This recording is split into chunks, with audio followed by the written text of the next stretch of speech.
ஐந்தாவது முறையாக நாம் தமிழர் கட்சி ஒரு தலைவன் என்பவன் தன் மண்ணையும் மக்களையும் முழுமையாக நம்ப வேண்டும், நேசிக்க வேண்டும்.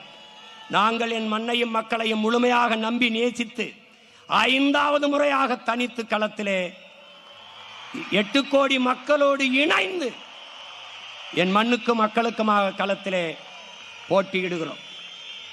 எத்தனையோ தேர்தல் வந்திருக்கிறது, ஒரு மாறுதல் வரவில்லை.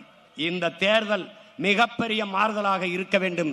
என் அருமை பெற்றோர்களே, என் அன்பு உடன் பிறந்தார்களே, உங்களுக்காக